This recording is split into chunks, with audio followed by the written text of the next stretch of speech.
Silent থাকে কেন please? জি, আসসালামু আলাইকুম। সবাই আশা করি ভালো আছেন। দীর্ঘ অনেক যুদ্ধের পরে আবার আমরা নতুন একটি যাত্রা শুরু করতে যাচ্ছি। যে নামটি আমরা আজকে দিয়েছি সেটা হলো লড়াইটা দ্বিগুণ হবে। আপনারা জানেন যে বাংলাদেশের সন্ত্রাস, চাঁদাবাজি এবং দুর্নীতি ব্যাপক হারে বেড়েছে, যেটার বিরুদ্ধে আমাদের নতুন প্রজন্ম লড়াই করে যাচ্ছেন। তো আপনারা গতকালকে আমরা সারাদিনে কি হয়েছে সেই বিষয়টা আমি আপনাদেরকে আপডেট দিতে পারি নাই, যার জন্য আজকে লাইভে আসা। আমরা গতকালকে ইলেকশন ডেটা সকালবেলা একদম শুরু করেছিলাম। সকালে আমরা পল্টনে সেন্টারে গিয়েছিলাম এবং সেখানে সবকিছু ঠিক পেয়েছিলাম। তারপর আস্তে আস্তে বিভিন্ন যে কেন্দ্রগুলো আছে সেখানে আমরা যাওয়া শুরু করি। আমাদের যে জায়গাটা থেকে সমস্যাগুলো শুরু হয়েছে সেটা হলো মির্জা আব্বাস মহিলা কলেজ। সেখানে আমরা গেলাম, যাওয়ার পরে দেখলাম অনেকগুলো মিডিয়া এবং মিডিয়াগুলোকে একসাথে করে রাখা হয়েছে যে মির্জা আব্বাস সাহেব এখানে আসবেন। এবং পরবর্তীতে আমি সেটা অ্যাভয়েড করে ভিতরে গেলাম। প্রথমে নারীদের সাথে কথা হলো, নারীরা ব্যাপক হারে সেখানে ভোট দানের জন্য উপস্থিত হয়েছিলেন এবং তারা যেটা জানালেন যে তাদের সিরিয়ালটা স্লো করে রাখা হয়েছে, যার জন্য ভিতরে ভোট দিতে তারা দেরি হচ্ছে। পরবর্তীতে আমরা সেখানে আমাদের যারা এজেন্ট জিজ্ঞেস করলাম আপনার কি অবস্থা, কেমন আছেন, কোনো সমস্যা আছে কিনা। উনি জানালেন যে ওনাকে 1 ঘন্টা লেট করে ঢুকতে দেওয়া হয়েছিল এবং সেই 1 ঘন্টাটা ছিল যে মির্জা আব্বাসের গুন্ডা বাহিনী তাকে 1 ঘন্টা লেট করে ঢুকতে দিয়েছিল। এটা কোনো প্রশাসনিক ব্যক্তি বা যারা ছিল তারা কিন্তু বাধাগ্রস্ত সৃষ্টি করেনি। এর পরবর্তীতে আপনারা একটা ইত্তেফাকের যে নিউজ লাইভে আপনারা দেখেছিলেন যে আমাকে অবরুদ্ধ করে রাখা হয়েছিল। প্রথমে আমি রেলওয়ে কলোনি যে স্কুলটা আছে স্কুলে ঢুকলাম। ঢোকার পরে যে আমার সাথে 2 জন তারা অ্যালাউ করেছিল প্রশাসনের জায়গা থেকে যে আপনি 2 জনকে নিয়ে ঢুকতে পারবেন কেন্দ্র পরিদর্শনে। আমি যখন ভিতরে গেলাম প্রথমেই এক ব্যক্তিকে দেখলাম, তার হাতে হলো সিল দেওয়া, অর্থাৎ সাইনটা লাগানো। তাকে জিজ্ঞেস করলাম আপনি ভোট দিয়েছেন কিনা। উনি বললেন হ্যাঁ ভোট দিয়েছি। তো আমি বললাম আপনার এখানে কাজ কি? উনি বললাম যে আমি এখানে পরিদর্শন করতেছি। তো আমি একটু পরে গিয়ে আরো কয়েকজনকে পেলাম যারা ভোট দিয়ে দিয়েছে কিন্তু হলো কেন্দ্র পাহারা দিচ্ছে, ভিতরে ধানের পক্ষে কাজ করতেছে। তো তাদেরকে বললাম, প্রিজাইডিং অফিসারকে আমি ডাকলাম। প্রিজাইডিং অফিসার আসার পরে তাকে বললাম তাদেরকে বের করে দিন। প্রিজাইডিং অফিসার চুপ করে থাকলো। এর মধ্যে ধানের শীষের যে একজন এজেন্ট আছে সেও আমার কাছে চলে আসলো। আসার পরে বললো যে আপনি এখানে ঢুকছেন কেন? আমি বললাম আমি যেহেতু প্রার্থী আমার তো পরিদর্শনের সুযোগ আছে।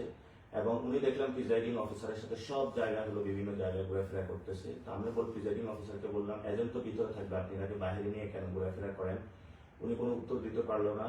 তো পরবর্তীতে সেখানে আমরা পরিদর্শন করে শেষ করে যখন বের হলাম, বের হওয়ার পর আমাদের স্লেজিং বিভিন্ন কটু কথা শুরু করলো এবং একটা লোক বাহির থেকে প্রথমে বলতেছিল এতদিন সহ্য করেছি পাটোয়ারি, আর সহ্য করবো না, আজকে তোমাকে খেয়ে ফেলবো, যেটা আপনারা মিডিয়ার মাধ্যমে দেখেছেন।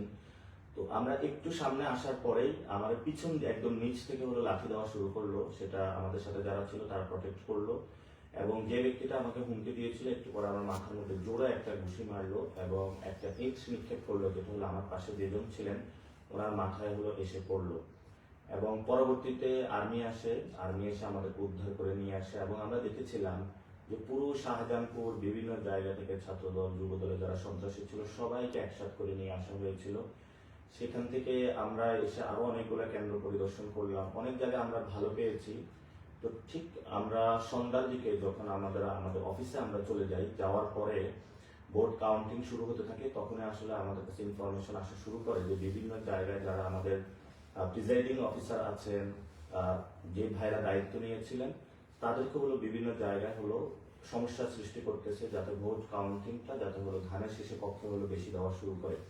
এবং আমরা খুঁজে নেওয়া শুরু করলাম আমাদের এই শাপলাগুলির যারা এজেন্ট ছিল তাদেরকে হুমকি দুমকি দিচ্ছে এবং বিভিন্ন জায়গায় হলো তাদেরকে হুমকি দুমকি দেওয়ার মাধ্যমে তাদেরকে মির্জা আব্বাসের বাহিনী যে আমরা টাকা পয়সা দিব, তারা জোর শুরু করলো যে ধানের শীষের পক্ষে এই জায়গাটা আপনাদের রায়টা বাড়িয়ে দিতে হবে। তারা আমাদের কাছে অভিযোগ করা শুরু করলো।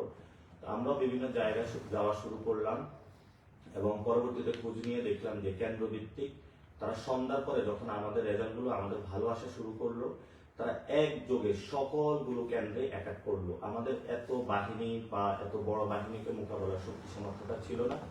বিভিন্ন জায়গায় তারা সন্ত্রাসীদেরকে একসাথে করলো বহিরাগত জায়গা থেকে এবং তারা প্রত্যেকটা কেন্দ্রে তারা অ্যাটাক শুরু করলো। আমাদের কাছে প্রত্যেকটা জায়গা থেকে কল আসা শুরু করলো যে আপনাদের কেন্দ্রগুলো অ্যাটাক হচ্ছে, আপনাদের এখানে এই জায়গায় প্রবলেম, ওই জায়গায় প্রবলেম। আমরা এত বেশি মেসেজ আসতেছিল, ফোন আসতেছিল, আমরা সব জায়গাটা আসলে সামাল দিতে পারি নাই। কারণ আমরা প্রত্যেকটা কেন্দ্রে 100 জন স্বেচ্ছাসেবক বাহিনী রেখেছিলাম কিন্তু 100 জন স্বেচ্ছাসেবকের বাহিনী জায়গায় তারা হলো 500 জন 600 জন এবং প্রত্যেকে চিহ্নিত যারা সন্ত্রাসী ছিল তাদের নেতৃত্বে তারা কেন্দ্রগুলো অ্যাটাক শুরু করে।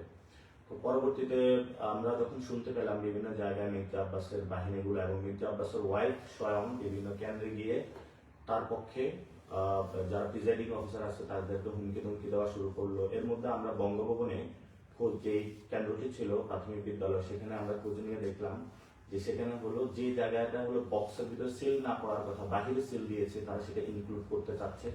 সেখানে আমি ম্যাজিস্ট্রেটের সাথে কথা বললাম, ম্যাজিস্ট্রেট বললো আমি চিফ রিটার্নিং যিনি আছেন রিটার্নিং কর্মকর্তা ওনার সাথে কথা হয়েছে, উনি আমাকে নির্দেশনা দিয়েছেন যে যাতে ব্যালটের বক্সের বাহিরে যেগুলো সিল করেছে সেগুলো ইনক্লুড করার জন্য। পরবর্তীতে বললো যে তারা আমি প্রিজাইডিং যিনি অফিসার তাদের সাথেও সেখানে কথা বললাম, তারা বললো হ্যাঁ আমরা এরকম নির্দেশনা পেয়েছি। পরবর্তীতে আমি ডিরেক্ট ডিসি যিনি রিটার্নিং কর্মকর্তা তার অফিসে চলে যাই। অফিসে যাওয়ার পর আরো ভয়ঙ্কর সংবাদ শুনতে পেলাম ছাত্রদল যুবদলের সন্ত্রাসীরা অ্যানেক্স বিল্ডিং এ যেখানে প্রায় তারা 1000 ভোট জালিয়াতি করেছিল সেখানে গিয়ে তারা সবাইকে অবরুদ্ধ করে রাখে। পরবর্তীতে আমরা এই ডিসি কে বললাম যে আপনি তাদেরকে উদ্ধার করার ব্যবস্থা করুন এবং সেখানে যারা আছেন কেন্দ্রটা রক্ষা করুন।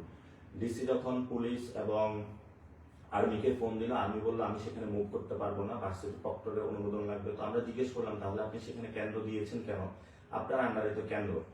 পরবর্তীতে অনেক চাপাচাপি করার পরে তারা পুলিশ এবং বিজিবি পাঠিয়ে এনএক্স বিল্ডিং এর সেই ব্যালট বক্সটা তারা উদ্ধার করে এবং সেটা নিয়ে আসে এবং সেখানে প্রায় 1000 ভোট আমাদেরকে কম দেখানো হয়েছে। এর মধ্যে আমরা খোঁজ পাইলাম যে ইস্কাটন স্কুলে হলো মির্জা আব্বাসের ওয়াইফ সেখানে গিয়ে নতুন করে আবার ভোটগুলা রিডিং করা শুরু করেছেন এবং কাউন্টিং করা শুরু করেছেন। এর মধ্যে আমাদের কাছে একটি ভয়েস রেকর্ড আসলো যে সকল প্রিজাইডিং অফিসারের প্রতি নির্দেশনা দেওয়া হয়েছে ব্যালট বক্সের বাহিরে যে সিলটা পড়েছে এটা কিন্তু নির্বাচন কমিশনের নিয়ম অনুযায়ী সে ভোটটা কাউন্ট হওয়ার কথা না, সেই জায়গাটাও প্রিজাইডিং অফিসারদের জন্য নির্দেশনা দেওয়া হয়েছে এবং উনি ছিলেন মির্জা আব্বাসের ভাগিনা আদিত্য। এটাও শুধু নয়, বিভিন্ন জায়গায় আরো অনেক জায়গায় যেমন হলো আবুজর গিফারি কলেজ এবং শহীদ ফারুক যে স্কুল আছে সেখানে জাহাঙ্গীরের বাহিনী ও ইঞ্জিনিয়ার সুজনের যারা ছেলেপেলেরা সেখানেও তারা অ্যাটাক শুরু করলো। অন্যদিকে শান্তিবাগ প্রাইমারি স্কুলে মনার বাহিনী এবং আজিজ হাফিজের নেতৃত্বে হলো অ্যাটাক শুরু করলো। শান্তিবাগ উচ্চ বিদ্যালয়ের ফজলে রুবায়ের পাপ্পু এক্স কমিশনার আদি মগার ছেলে মিজানেরা সেখানে অ্যাটাক শুরু করলো এবং মিলেনিয়াম যে স্কুল রয়েছে সেখানে হলো মিলেনিয়াম ইউনিভার্সিটি যে রয়েছে সেখানে মির্জা আব্বাস ও তার ছেলে গিয়ে হলো ভোট চেকিং করা শুরু করলো। অর্থাৎ প্রথমেই যখন ভোটের ফলাফলটা আসা শুরু করলো তাদের মাথা নষ্ট হয়ে গিয়েছিল। পরবর্তীতে সবগুলো কেন্দ্রে তারা অ্যাটাক শুরু করে এবং কোথাও মির্জা আব্বাসের ওয়াইফ গিয়েছে, কোথাও মির্জা আব্বাস গিয়েছে, কোথাও তার ছেলে গিয়েছে, কোথাও তার বাগিনা গিয়েছে, কোথাও যারা কমিশনার ছিল তারা গিয়েছে, কোথাও তারা যারা মাস্তান ছিল তারা গিয়েছে। এর পরবর্তীতে আমরা খোঁজ পেলাম যে আমাদের সিদ্ধেশ্বরী দুইজনকে হলো বোনকে আটক করে রাখা হয়েছে যারা এজেন্ট ছিল। পরবর্তীতে আমি হলো সেখানে যে ম্যাজিস্ট্রেট ছিলেন তার সাথে যোগাযোগ করলাম। ম্যাজিস্ট্রেট আমাকে জানালেন যে ইস্কাটনের অবস্থা খারাপ, আমি এটা শেষ করে তারপর হলো সিদ্ধেশ্বরীতে যাব। তো আমি বললাম যে আপনারা যদি এইভাবে করেন তাহলে তো আমাদেরকেও মাঠে নামতে হবে। তো কমিশনার যিনি ওইখানে আটক করে রাখা হয়েছে যাকে, উনি বললেন আমাকে 10টা মিনিট আপনারা সময় দেন, আমি এটা শেষ করে ওইখানে গিয়ে আমি কথা বলতেছি। তো আমরা ঠিক আছে, আমরা বললাম যে আমরা 10 মিনিট অপেক্ষা করতেছি, আমাদের বোনকে আমাদের দ্রুত উদ্ধার করতে হবে। তিনি সেখানে শেষ করে তারপরে সেখানে গিয়ে আমাদের বোনদেরকে উদ্ধার করেন। অর্থাৎ আমি যখন এই কথাগুলো বলছি আমি গতকালকে ঠিক এই মোমেন্ট গুলা নিয়ে তখন হলো আমি ডিসি অফিসে বসে আছি, ডিসি কাউকে বলতেছেন নির্দেশনা দিচ্ছেন কিন্তু তারাও কোনো কিছু মানতেছে না। পুলিশ পুরা প্রশাসন হলো একদিকে হেলে গিয়েছিল। আমরা যেই কমপ্লেন গুলো করছিলাম আমাদের কোনো কমপ্লেনের উত্তর দিচ্ছিল না। তো ইতিমধ্যে পুরা আমাদের যিনি আহ্বায়ক নাহিদ ইসলাম বলেছিলেন ঢাকা 8-এ আসার জন্য, কারণ যেই জনশক্তি আমাদের ছিল বিভিন্ন কেন্দ্রে দিয়েছিলাম সেটা হলো এক জায়গা থেকে আরেক জায়গায় দৌড়াদৌড়ি করতে গিয়ে আমাদের সবার খুব বাজে অবস্থা হচ্ছিল। এর মধ্যে আমরা ফেসবুকে দেখলাম বিভিন্ন কেন্দ্রে রিগিং হওয়া শুরু করেছে। এর আগের দিন যখন পরিবার সংস্কৃতি বিকাশ কেন্দ্র হলো জাল ভোট করার জন্য একদল সন্ত্রাসী একত্রিত হয়েছিল, তখন আমরা 10-15 জনকে পাঠিয়েছিলাম। আমাদের প্রত্যেকটা ব্যক্তিকে হলো রাস্তায় ফেলে পিটানো হয়েছে, ঘুষি দেওয়া হয়েছে, কিল দেওয়া হয়েছে, প্রত্যেকটা ব্যক্তি আহত করা হয়েছে। তো আমরা তারপরে ওই দিন হলো কেন্দ্রটা রক্ষা করি। তো আমাদের ঢাকা 8-এ যেই এক্সপিরিয়েন্সটা অর্জন হয়েছে সেটা হলো প্রত্যেকটা কেন্দ্রভিত্তিক তারা হলো সন্ত্রাসীদেরকে জড়ো করেছে এবং যিনি প্রার্থী ছিলেন, প্রার্থীর যিনি ওয়াইফ ছিলেন, ভাগিনা ছিলেন, ছেলে ছিলেন, তার যে সন্ত্রাসী লালিত পালিত যে সন্ত্রাসী বাহিনী ছিলেন প্রত্যেকে বিভিন্ন জায়গায় গিয়ে হলো কেন্দ্রগুলো দখল করেছেন এবং সেগুলো তাদের ম্যানিপুলেট করে তাদের ফেভারে নিয়ে যাওয়ার চেষ্টা করেছেন। আমি যখন রিটার্নিং কর্মকর্তার অফিস থেকে বসেছিলাম, একটু পরে হলো মির্জা আব্বাসের ওয়াইফ হলো সেখানে আবার এসেছেন অনেক মানুষ নিয়ে।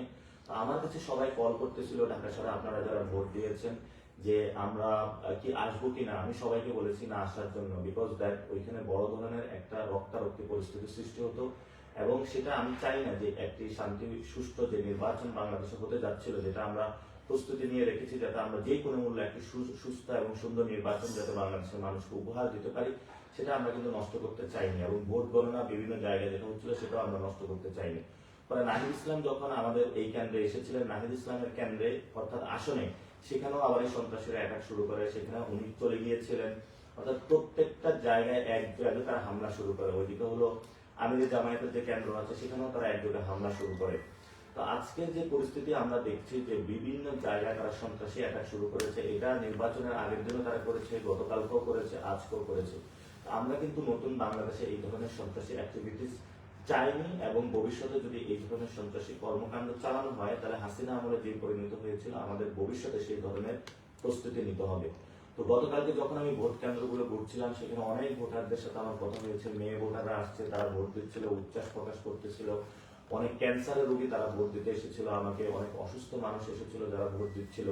তো আপনাদের প্রতি অসংখ্য ভালোবাসা এবং আপনারা যেভাবে আমাকে অ্যাকসেপ্ট করে নিয়েছেন, এটা বাংলাদেশে একটা নজিরবিহীন ঘটনা। আমি সবাইকে আপনাদের আমার অন্তরের অন্তঃস্থল থেকে আপনাদেরকে ভালোবাসা এবং মোবারক জানাচ্ছি। আপনারা নতুন বাংলাদেশে যে লড়াইটা শুরু করেছেন সেই লড়াইয়ে আমরা ঐক্যবদ্ধভাবে ঐক্যজোট হয়েছি এবং নতুনভাবে আমরা এই লড়াইটা আরো দ্বিগুণ গতিতে শানিত করব যাতে নতুন বাংলাদেশ আমরা গঠন করতে পারবো। আপনারা আমাদেরকে প্রশ্ন করেছেন যে আমরা যেহেতু নির্বাচনে এই পর্যায়ে চলে এসেছি, রিগিং এর মাধ্যমে আমাদেরকে হারিয়ে দেওয়া হয়েছে, যেখানে আমরা জয় লাভ করেছি, তাহলে আমাদের প্রস্তুতিটা কেমন হবে, নতুন বাংলাদেশ আমরা কিভাবে গঠন করব। সেখানে আপনাদের একটা বিষয় খুবই আমি স্পেসিফিক স্পষ্ট করতে চাই, সেটা হলো বাংলাদেশের পলিটিক্যাল ফাইন্যান্সিং যে সিস্টেম, অর্থাৎ দলগুলো যেভাবে পলিটিক্যাল ফাইন্যান্সিং করে থাকে, এটা যদি আমরা এই দুর্বৃত্তায়ন যদি ভাঙতে না পারি তাহলে বাংলাদেশের সুস্থ ধারা রাজনীতি আমরা ফিরিয়ে নিয়ে আসতে পারবো না। অর্থাৎ আপনি গুলিস্তানে চাঁদাবাজি করেন, সেই টাকা আস্তে আস্তে গুলশান পর্যন্ত, অফিস পর্যন্ত চলে যায় এবং সেই টাকা দিয়ে পুরো বাংলাদেশে বিভিন্ন জায়গায় চাঁদাবাজি, সন্ত্রাসী, মাস্তানির এই টাকাগুলো দিয়ে রাজনৈতিক দলগুলো পরিচালিত হয়ে থাকে। এই পরিচালনা যদি হয়ে থাকে তাহলে ভবিষ্যৎ বাংলাদেশে সেই গুন্ডা মাস্তানদের রাজনীতিটা এস্টাবলিশড হবে। আজকেও আমার বাসার সামনে বিএনপি যারা ছিল তারা ঘোরাফেরা করেছে, অর্থাৎ টাকা দিয়ে তাদেরকে লালন পালন করা হয়। এবং গতকালকে আমাদের রমনাতে 2 জনকে আহত করা হয়েছে, আজকেও 2 জনকে আহত করা হয়েছে। যারা এখানে আমাদের ক্যাম্পেইনে যুক্ত হয়েছিলেন তাদেরকে দোকান থেকে তুলে নেওয়া হচ্ছে এবং গিয়ে বলা হচ্ছে যে আমাদের 10 লাখ টাকা দাও, তাহলে আমাদের ছেলেদেরকে নিবৃত্ত করা হবে, তোমার দোকানে ভাঙচুর করা হবে না, আদারওয়াইজ তোমার দোকান ভাঙচুর করে আমরা শেষ করে দিব। আমরা এই পরিস্থিতির মধ্য দিয়ে যাচ্ছি। আজকে আমাদের সদস্য সচিব আক্তার হোসেনের ওইখানে হামলা হয়েছে, সার্জিসের এখানে হামলা হয়েছে, বিভিন্ন জায়গায় হামলা হচ্ছে। তো হামলা মামলার মধ্য দিয়ে আমরা চলছি। হাসিনা আমলে আমাদের এই অবস্থার মধ্য দিয়ে গিয়েছিলাম, এখন তারেক রহমানের যে বাংলাদেশ সেখানেও আমরা এই পরিস্থিতির মধ্য দিয়ে যাচ্ছি।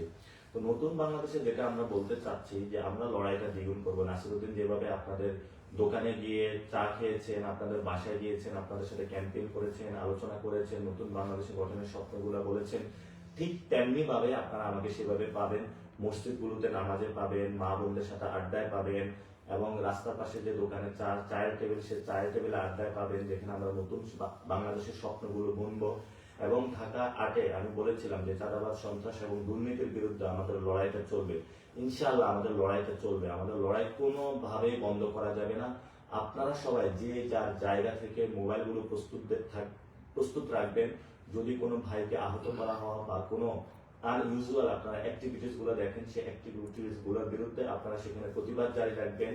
কিন্তু আমার যে একটা এক্সপিরিয়েন্স, ইনকিলাব মঞ্চ যখন আন্দোলন ডাক দিয়েছিল সেখানে শেষ দিন আমি রাজু ভাস্কর্য সবাইকে নিয়ে বসেছিলাম, কারণ আমাদের যেই জনশক্তি ছিল সেটা দিয়ে যদি পুলিশের সাথে আমরা সেখানে মারামারিতে যেতাম, এটা কিন্তু আমাদের ঠিক হতো না। কারণ পুলিশ খুবই ব্রুটাল ওয়েতে আমাদের উপরে অ্যাটাক করেছিল এবং সবাইকে আমি তখন যারা বিভিন্ন জায়গায় আটকে গিয়েছিল সবাইকে নিরাপদ করে বাড়িতে পাঠিয়ে দেওয়া হয়েছিল। আমি ইনকিলাব মঞ্চের জাবেরের সাথে কথা বলেছিলাম, জুমার সাথে কথা বলেছিলাম, তারা যে দিক নির্দেশনা দিয়েছিল সেটাই আমরা পালন করেছিলাম।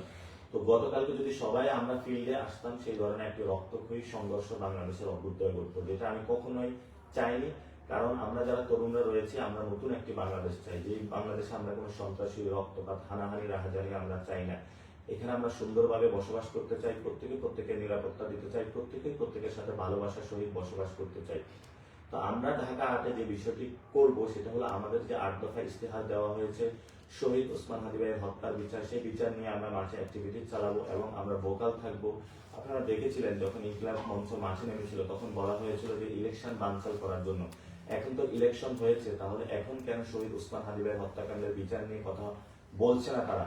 আমি তারেক রহমানের প্রতি অনুরোধ জানাবো, আপনি যে প্রথম যে ভাষণটা দিবেন সেই ভাষণে অবশ্যই শহীদ ওসমান হাদি ভাইয়ের হত্যাকাণ্ডের বিচারের নিয়ে আপনার প্রতিশ্রুতি থাকতে হবে।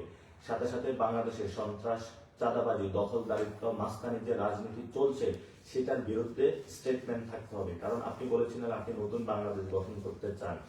আপনারা জানেন যে আমাদের ঢাকা মেডিকেল থেকে বিভিন্ন জায়গায় স্বাস্থ্য ব্যবস্থা ভেঙে পড়েছে, যার কারণে আমাদের ইন্ডিয়াতে যেতে হয়। তো সেই জায়গায় যদি আমরা নতুনভাবে বাংলাদেশের স্বাস্থ্য ব্যবস্থা গড়ে তুলতে পারি তাহলে হয়তো বা বিদেশি যারা দেশগুলো রয়েছে সেখানে আমাদের শরণাপন্ন হতে হবে না। আপনারা জানেন অনেক আমাদের আহত ভাই হয়েছিল যাদেরকে আমরা বাংলাদেশে চিকিৎসা দিতে পারি না, বিদেশে পাঠাতে হয়েছিল। তো বাংলাদেশে যদি চিকিৎসা ব্যবস্থা উন্নত থাকতো অনেক ভাইকে আমরা রক্ষা করতে পারতাম। আমরা সেখানে শিক্ষার কথা বলেছি, যেখানে বিকারুন্নেসা, সিদ্ধেশ্বরী, বিভিন্ন স্কুল কলেজগুলোতে শিক্ষা বাণিজ্য হয়, সেই ভর্তি বাণিজ্য আমরা বন্ধ করার কথা বলেছি। আমাদের সেই লড়াইগুলো চলমান থাকে, যেখানে ভর্তি বাণিজ্য হবে সেখানে আমরা যাব, যেখানে সন্ত্রাস হবে সেখানে আমরা যাব, দখলদারিত্ব চাঁদাবাজি হবে সেখানে আমরা যাব এবং আমাদের প্রতিবাদগুলো জারি রাখবো। আমরা প্রতিবাদ থেকে এক চুলো ইনশাআল্লাহ সরব না, কারণ এই নাসিরউদ্দিন পাটোয়ারি যতদিন জীবিত থাকবে ততদিন দ্বিগুণ শক্তিতে চাঁদাবাজি, সন্ত্রাস এবং দখলদারিত্বের বিরুদ্ধে তার লড়াইটা চালিয়ে যাবে। সবাই আপনারা পাশে থাকবেন। যদি সবাই পাশে থাকেন, আমরা সবাই একসাথে ঐক্যবদ্ধভাবে নতুন বাংলাদেশ গঠন করতে পারি, তাহলে ভারতীয় আধিপত্যবাদ থেকে আমরা মুক্তি পাবো এবং আমাদের যারা নারী সমাজ রয়েছে তাদের জন্য নতুন একটি বাংলাদেশ গঠন করতে পারবো, আলেম ওলামাদের জন্য একটি নতুন বাংলাদেশ গঠন করতে পারবো। আপনারা জানেন যে বাংলাদেশের অর্থনৈতিক কাঠামো ভেঙে পড়েছে, পণ্যের দাম বেড়ে গিয়েছে, সামনে রমজান আসছে। এই রমজানে তারেক রহমান এবং যারা সরকার গঠন করবে তাদেরকে অবশ্যই এটা প্রতিশ্রুতি দিতে হবে বাংলাদেশের সামনে যে এই রমজানে কোনো ধরনের সিন্ডিকেট তারা রাখবে না। যদি সেই আবার পুরাতন সিন্ডিকেট গুলো তারা ফিরিয়ে আনার চেষ্টা করে তাহলে আমরা শক্ত হাতে এর প্রতিবাদ করবো ইনশাআল্লাহ। আমাকে অনেক ধরনের হুমকি ধামকি দেওয়া হচ্ছে এবং আমার বাসার পিছনে পাশে সব জায়গায় তারা লোক নিয়োজিত করে রেখেছে, বিভিন্ন যে আন্ডারগ্রাউন্ড সন্ত্রাসী তাদেরকে তারা অ্যাক্টিভ করেছে। এবং আপনারা আজকে দেখেছেন, আমি গতকালকে বলেছিলাম লাঙ্গল এবং ধান একাকার হয়ে গিয়েছে এবং লাঙ্গলের মধ্য দিয়ে আওয়ামী লীগ আসতেছে, আওয়ামী লীগের মধ্য দিয়ে ভারত বাংলাদেশে আবার তার সেই যে অ্যাগ্রেসিভ অ্যাটাক সেটা শুরু করবে। তো আজকে আপনারা দেখেছেন আওয়ামী লীগের একটি কেন্দ্র উদ্বোধন করা হয়েছে, অফিস উদ্বোধন করা হয়েছে, অর্থাৎ তাদের সাথে একটা চুক্তি হয়েছিল, প্রিয় আওয়ামী লীগ তোমরা আমাদেরকে ভোট দিবা এবং ভোটের মধ্য দিয়ে তোমাদের সকল যে অফিসগুলো রয়েছে আমরা খুলে দিব। আমরা বাংলাদেশে বেঁচে থাকতে একটা আহ্বান জানাচ্ছি, বাংলাদেশে আমরা যতদিন থাকবো ততদিন আওয়ামী লীগের বিচার হওয়া পর্যন্ত, বিচার যে রায় দিবে অর্থাৎ জনগণের মধ্যে তাদের যে রায় আসবে সেই রায় বাস্তবায়িত হওয়া পর্যন্ত তাদের কোনো অফিস তারা খুলতে পারবে। এবং আওয়ামী লীগের যে আমরা যারা শহীদ হয়েছিল, আহত হয়েছিল, তাদের হত্যাকাণ্ডের বিচার হওয়ার পরে আওয়ামী লীগের বিষয়ে বাংলাদেশের মানুষ সিদ্ধান্ত নিব। এবং আপনারা জানেন যে সংস্কার প্রক্রিয়া হাবুর যেটা এসেছে সেটাতে বাংলাদেশে জয়ী হয়েছে এবং জনগণ অভূতপূর্ব সাড়া দিয়েছে। কিন্তু আমরা শুনতে পাচ্ছি 200 এর বেশি আসন পাওয়ার কারণে বিএনপি এই বিষয়টা বানচাল করার চেষ্টা করবে। আমরা সেই জায়গায় এই দলকে বলবো বানচাল করার চেষ্টা করবেন না, কারণ হাসিনা আমলে আমরা দেখেছিলাম তারা যখন জনগণের বিরুদ্ধে গিয়েছিল তাদের অনেক বড় রাজত্ব ছিল, সেই রাজত্বগুলো খান খান হয়ে গিয়েছিল। তো আপনারা যতই বড় রাজত্বের স্বপ্ন দেখেন না কেন এই স্বপ্নগুলা ঘুমের মধ্যেই দেখেন। বাংলাদেশে রাজত্ব ভাঙতে বেশি দিন সময় লাগবে না বাংলাদেশের মানুষের। আমি পুরো বাংলাদেশের মানুষকে ঐক্যবদ্ধ হওয়ার আহ্বান জানাচ্ছি, বিশেষত প্রিয় জেনজি এবং যারা তরুণ প্রজন্ম। আমরা জানি আপনারা দুর্নীতির বিরুদ্ধে আছেন, সন্ত্রাসের বিরুদ্ধে আছেন, চাঁদাবাজের বিরুদ্ধে আছেন, দখলদারিত্বের বিরুদ্ধে আছেন। এই লড়াইটা আমাদের থামানো যাবে না, এই লড়াইটা আমাদের কারো একার না, এই লড়াইটা আমাদের সবার। এবং আমরা জানি আমাদের যারা সিনিয়র সিটিজেন রয়েছেন তারা এস্টাবলিশমেন্টের অংশের মধ্যে রয়েছেন। এই নির্বাচনটা ছিল ওল্ড ভার্সেস নিউ, অর্থাৎ এস্টাবলিশমেন্টে যারা রয়েছেন তারা নতুনদেরকে মানতে পারে নাই। সেখানে নির্বাচন যে প্রক্রিয়া এটা একটা আই ওয়াশিং লোক দেখানো কাজ করা হয়েছে, যেখানে বড় ধরনের ইঞ্জিনিয়ারিং করা হয়েছে, সেগুলো দেশবাসীর সামনে স্পষ্ট, আপনাদের সামনে স্পষ্ট। সেই জায়গাটা থেকে আমরা বলবো নতুন বাংলাদেশে এই নির্বাচন প্রক্রিয়া ঠিক করতে হবে, যে নির্বাচন প্রক্রিয়ার মধ্য দিয়ে যারা বিজয়ী তারাই সত্যিকার অর্থে বিজয়ী হবে। পেশি শক্তির রাজনীতি থেকে বেরিয়ে আসবো, আমরা দখলদারিত্বের রাজনীতি থেকে বেরিয়ে আসবো এবং সন্ত্রাসীর যে রাজনীতি সেটা থেকে আমরা বেরিয়ে আসে নতুন একটি বাংলাদেশে ইনশাল্লাহ সবাই যোগ দিব। আপনারা সবাই ঐক্যবদ্ধ থাকবেন। বিশেষত প্রিয় মা এবং বোনেরা, আপনারা অনেক কষ্ট করেছেন, অনেকে মেহেদি উৎসব করেছেন, অনেকে রোজা রেখেছেন, অনেকে নফল নামাজ পড়েছেন। প্রিয় বাবারা, আপনারা অনেকে কান্না করেছেন জায়নামাজে, আপনারা অনেকে রোজা রেখেছেন। আমি এই ঋণ কখনো আপনাদের শোধ করতে পারবো না। আমি শুধু একটা বিষয় দিয়ে শোধ করব, আমি আপনারা যেই লড়াইয়ে আমাকে সহযোগিতা করেছেন সেই লড়াইটা ইনশাল্লাহ আমি চালিয়ে যাব। আপনারা যেভাবে মসজিদের বারান্দা আমাকে পেয়েছেন সেভাবেই পাবেন, রাজপথে যেভাবে স্লোগানে পেয়েছেন সেভাবেই পাবেন, যেভাবে ক্যাম্পেইনে অন্যায়ের বিরুদ্ধে আমাকে পেয়েছেন সেভাবেই পাবেন। যারা সন্ত্রাস, চাঁদাবাজি এবং দখলদারিত্ব করেও ইলেকশন ইঞ্জিনিয়ারিং মধ্যে মাসল পাওয়ারের মাধ্যমে সংসদে যাচ্ছে, আমরা ভবিষ্যৎ বাংলাদেশে তাদেরকেও দেখে নিব। উসমান হাদি ভাই বলে গিয়েছিলেন তাদের গুম হারাম করে দেওয়ার জন্য আমরা সত্যিকার অর্থে তাদের গুম হারাম করে দিব এবং নতুন বাংলাদেশ গঠন করব। আমরা আজকে দেখতে পাচ্ছি প্রশাসনের অনেকেই নতুন করে আগ্রহী হয়েছেন অত্যাচারের স্টিম রোলার চালানোর জন্য। প্রিয় ভাই, আমরা আপনাদেরকে বলবো, আপনাদের দেখেছেন কত নির্যাতনের মধ্য দিয়ে আমরা গিয়েছি। আর নয় নির্যাতন, জল কামান, লাঠির বাড়ি, এবার দ্বিগুণ গতিটা আমরা ফেরত দেব। প্রশাসনের বাইরেকে আমরা বলবো, এই কল্পনা ভুলেও করবেন না যে নতুন বাংলাদেশের তরুণ প্রজন্মের পিঠের মধ্যে আঘাত করে তাদের রক্তাক্ত করে আপনারা পার পেয়ে যাবেন। আমরা পুলিশ সংস্কারের কথা বলেছি, আপনাদের বিচার এখনো হয়নি। বিচার প্রক্রিয়ার মধ্য দিয়ে প্রত্যেকটা হত্যাকাণ্ডের বিচার প্রক্রিয়ার মধ্য দিয়ে যাবে। আওয়ামী লীগের উদ্দেশ্য বলবো, অনেক ষড়যন্ত্র করেছে দিল্লিতে বসে বসে। বাংলাদেশের মানুষ এই ষড়যন্ত্রের জবাব দিয়েছে। আমরা ইলেকশন করতে সফল হয়েছি, বাংলাদেশের মানুষ। সেই জায়গায় আমরা জাতীয় পার্টি এবং আওয়ামী লীগের কফিন কবরস্থ হয়ে গিয়েছে। নতুন করে আর নাড়াচাড়া দেবার কোনো কারণ নাই, গন্ধ ছড়াবে। এই জন্য আওয়ামী লীগ এবং জাতীয় পার্টিকে বলবো বিচারের মুখোমুখি হন। আর আমরা তারেক রহমানকে বলবো, কোনোভাবেই আওয়ামী লীগকে পুনর্বাসন করার চিন্তা করবেন না। এটা বাংলাদেশের মানুষ কোনোভাবেই মেনে নিবে না। অ্যাটলিস্ট আমরা যারা রয়েছি তরুণ প্রজন্ম, আমরা কখনো মেনে নিব না। আমরা এই লড়াইটা আরো দ্বিগুণ গতিতে চালিয়ে যাব, নতুন বাংলাদেশ গঠন করব। যারা এই ক্যাম্পেইনে 40 দিনের ক্যাম্পেইনে আমাদের সাথে ছিলেন, প্রথমে আমাদেরকে বলা হয়েছিল আমাদের নাকি জামানত বাজেয়াপ্ত হবে। একদম কানের পাশ দিয়ে হলো আঘাতটা গিয়েছে। সামনে এইসব দুর্নীতি, চাঁদাবাজ, যারা সন্ত্রাসী রয়েছে সেটা আর কানের পাশ দিয়ে যাবে না, একদম মুখের উপর দিয়ে যাবে। এই জন্য বলবো, যারা গডফাদার আছেন, উচিত শিক্ষা আমরা দেওয়ার চেষ্টা করেছি, কিন্তু আপনারা ইলেকশন ইঞ্জিনিয়ারিং এর আশ্রয় নিয়েছেন। সত্যিকার অর্থে যদি বুকের পাঠা থাকতো আপনাদের, তাহলে এই ধরনের ভোট চুরির মহা উৎসবে আপনারা মারতেন না। এই যে মির্জা আব্বাস সাহেব, আপনি একজন ভোট চোর, ইতিহাসে লেখা থাকবে আপনার নাম। আপনি একজন চান্দাবাজের, ইতিহাসে লেখা থাকবে। আপনার সন্তানের সামনে যখন আপনি দাঁড়ান, তখন এই জবাবগুলো আপনাকে দিতে হবে। নতুন বাংলাদেশের সামনে এগুলো জবাব দিতে হবে। শুধু আপনি না, অনেকগুলো সন্ত্রাসী যারা জয়ী হিসেবে ঘোষণা করা হয়েছে, অনেকগুলা দখলদার, চাঁদাবাজদের, আমরা তাদের বিরুদ্ধে ইনশাল্লাহ রাজপথে নামবো। লড়াইটা আরো নতুন শানিত হবে। প্রিয় তরুণ প্রজন্ম, ঐক্যবদ্ধ থাকুন, সাহস হারাবেন না।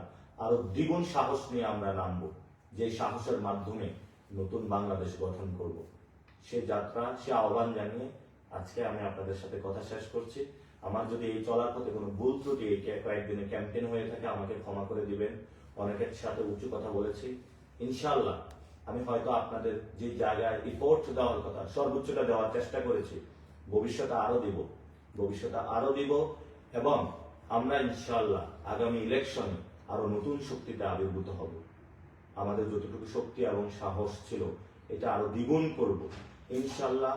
ঢাকাতে আমরা জনগণের বানাবো, জনতারই শাসন চলবে। যদি এখানে কোনো ভাই এবং বোনদের উপর আক্রমণ করা হয়, আমরা ইনশাল্লাহ সবাই মাঠে এসে সমুচিত জবাব দিব তাদেরকে। 1 সেকেন্ডের জন্য ইনশাল্লাহ আমরা বসে থাকবো না। আমাদের কোনো একজন কর্মী, ঢাকা আটের কোনো একটি ভোটারের উপর যদি কেউ আঁচড় বসাতে চায়, আমরা কিন্তু বসে থাকবো না। আমরা সবাই ঐক্যবদ্ধভাবে নতুন ভাবে আবার মাঠে নামবো। সাহস করবেন না আপনারা, এই দুঃসাহস করবেন না। অনেক যথেষ্ট আমরা সহ্য করেছি। আমরা আপনাদের সাথে একসাথে নতুন একটি বাংলাদেশ গড়তে চাই। আপনারা হতাশ হবেন না। অনেকে কান্নাকাটি করেছেন। আমি আপনাদের সামনে আগেই কমিটমেন্ট করেছিলাম, আমি কখনো দুর্নীতি, সন্ত্রাস, চাঁদাবাজির সাথে কখনো নিজেকে জড়িত করব না। এই লড়াইটা আমরা চালিয়ে যাব। এই লড়াইটা আমার, আপনার সন্তানের জন্য, আপনার মায়ের জন্য, আপনার বোনের জন্য।